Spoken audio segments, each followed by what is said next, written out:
सुहाना सा दिन होता है और मगन, रामलाला, चंदन, राजन, तपन और गोलू के पापा गांव के बरगद के पेड़ के नीचे बैठकर अपनी शाम की गपशप कर रहे हैं। अरे रामलाला और चंदन, तुम्हारी फसल कैसी चल रही है इस साल? अरे बंधु क्या बताएं, बारिश ने तो परेशान कर रखा है। सही बात, बारिश की कमी ने दिमाग खराब कर दिया है। सरपंच गांव वालों के लिए एक खबर लेकर आता है। अच्छा मेरे गांव के भाइयों, सुनो जरा, हमारी सरकार ने किसानों के लिए शहर में एक सेमिनार का आयोजन किया है, जिसमें वो खेतों के बारे में और भी कुछ जानकारी देंगे। तो मुझे लगता है कि हमें वहाँ जाना चाहिए। सरपंच जी, मेरे खेतों में कीड़ों ने परेशान कर दिया है, उसके लिए कुछ जानकारी मिलेगी क्या? बिल्कुल, तुम्हारे खेतों के बारे में तुम्हें सारी जानकारी देंगे वो लोग। तुम तीनों को जाना चाहिए, बहुत फायदा होगा तुम्हें उससे। ये कहकर सरपंच वहाँ से चला जाता है और तीनों सोचते हैं कि वो शाम के वक्त मैदान पर मिलेंगे और वहीं से रवाना हो जाएंगे। तीनों दोस्त मैदान पर मिलते हैं और जैसे ही निकलना शुरू करते हैं तभी एक बांसुरी की आवाज सुनकर वो भी उसी ओर सम्मोहित स्थिति में चलना शुरू कर देते हैं। कुछ बच्चे हर बार की तरह अपना दोपहर का फुटबॉल का गेम खेल रहे हैं। पकड़ लिया, पकड़ के दिखा मुझे, इतना भी नहीं कर सकता। अच्छा, कितना भागेगा? आखिरकार तो मेरी पकड़ में आ ही जाएगा। हाँ, तुझे पता नहीं तपन, राजन कितनी तेज दौड़ लगा सकता है। खेलते खेलते अचानक से एक बांसुरी की मीठी आवाज सुनाई पड़ती है।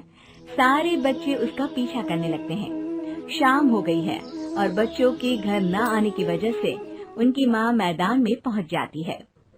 राजन बेटे, अरे ओ राजन बेटे, किधर चले गए? इतनी देर हो गई, घर वापस क्यों नहीं आए बेटे? तपन बेटा, चलो घर, शाम हो गई है, कितना खेलोगे? और गोलू, ओ गोलू। तीनों की माँ एक दूसरे को देखने लगती है और उन्हें एहसास होता है कि उन तीनों के बेटे घर आए ही नहीं। अरे राजन और गोलू की मम्मी, आप इधर?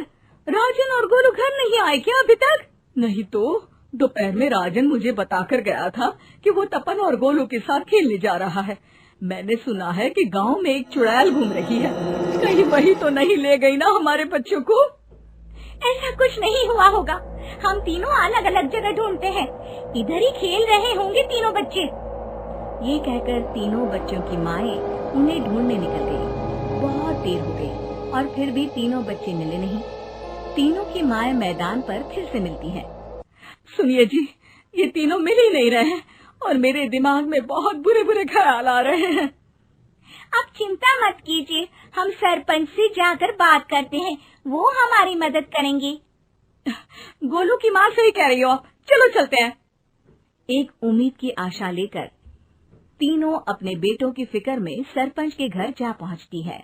सरपंच अपनी शाम की चाय पी रहे हैं और अखबार पढ़ रहे हैं। तभी तीनों की माँ हड़बड़ी में भागकर उनके पास आती है। अरे अरे, आप तीनों इतनी डरी हुई क्यों हो? क्या हुआ? ऐसी क्या बात हो गई? तिवारी जी, हमारे लड़के दोपहर से खेलने गए हैं और अब तक लौटे नहीं हैं। हमने उन्हें सब जगह ढूंढा, लेकिन हमें वो मिले ही नहीं, इसीलिए हम भागकर आपके पास आ गए। अच्छा, इनके पिता कहाँ है? ये कुछ काम के लिए शहर गए हैं, इसीलिए हम भागकर आपके पास आए हैं। हाँ, मैं उसके बारे में भूल ही गया था। एक काम कीजिए, मुझे उस जगह लेकर चलिए जिधर वो आखिरी बार खेल रहे थे। सरपंच घर से एक डंडा लेकर तीनों के साथ मैदान की ओर निकल पड़ते हैं। तीनों मैदान पर पहुंच जाते हैं और उन्हें ढूंढने के लिए कुछ सुराग खोजना शुरू करते हैं। आपको कोई ऐसी जगह पता है जहाँ ये तीनों साथ में मिलते हैं? नहीं जी, ऐसी तो कोई जगह नहीं पता। अचानक से वही बांसुरी की आवाज आना शुरू हो जाता है और सरपंच सम्मोहित होकर उस आवाज की तरफ जाना शुरू कर देते हैं। अरे तिवारी जी, आप ठीक तो हैं? कहाँ जा रहे हैं? अरे ओ तिवारी जी, वो हमें सुन नहीं पा रहे हैं क्या? सरपंच बांसुरी की धुन में झुककर उसी दिशा में आगे बढ़ रहे थे। ये आवाज कैसी? ऐसा लग रहा है कि कोई बांसुरी बजा रहा हो। हाँ, सरपंच जी भी उसी दिशा में जा रहे हैं। सरपंच का पीछा कर तीनों मैदान के टूटे हुए बंगले पर पहुंच गए और सरपंच के पीछे दरवाजे के अंदर घुस गए। तीनों बंगले के अंदर झांकते हैं तो देखते हैं कि बहुत अच्छे से संभाला गया है बंगला। उतने में एक हंसी की आवाज आती है। मेरी बांसुरी, तूने मुझे आज तक कभी तंग नहीं किया। हमेशा अपने जादू से लड़कों को खींच लाती है। ये बोलते ही राजन की माँ को तीनों बच्चे और उनके पिता वहाँ चुड़ैल के पास लेटे हुए दिखते हैं। अरे वो देखो गोलू के पापा। अरे रे, अरे गोलू की माँ, अब चुप रहिए ना जरा। उस चुड़ैल ने देख लिया तो हम भी फंस जाएंगे। इन्हें बचाएगा कौन? लगता है ये शहर गए ही नहीं और इस चुड़ैल ने इन सबको भी यही बुला लिया है। अब हमें इन्हें छुड़ाना होगा। एक काम करते हैं। राजन की मम्मी गोलू और तपन की मम्मी को एक प्लान बताती है। बिल्कुल सही कह रही हो राजन की मम्मी। चलो आज इस चुड़ैल को मजा चखाते हैं। तीनों माएं अपने छुपने की जगह से बाहर निकलती हैं और एक्टिंग करना शुरू कर देती है। ये तो बढ़िया है। अब इसका असर औरतों पर भी हो रहा है। वाह जी वाह।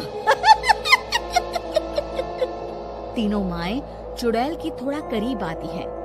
राजन और गोलू की माँ चुड़ैल को पकड़ लेते हैं और तपन की माँ बांसुरी हाथ से पकड़कर तोड़ देती है। अरे पागल औरत, ये क्या कर दिया? मेरी बांसुरी को तोड़ दिया। अब मेरी शक्तियाँ खत्म हो जाएगी। तुम्हें तो अरे तुझे क्या लगा चुड़ैल कहीं की हमारे बच्चों को और पतियों को हाथ लगाएगी तू? बांसुरी टूटने की वजह से चुड़ैल खाक होकर गायब हो जाती है और सारे लोगों की आंख खुल जाती है। सब अपने परिवार को लेकर उस बंगले से बाहर निकल जाते हैं।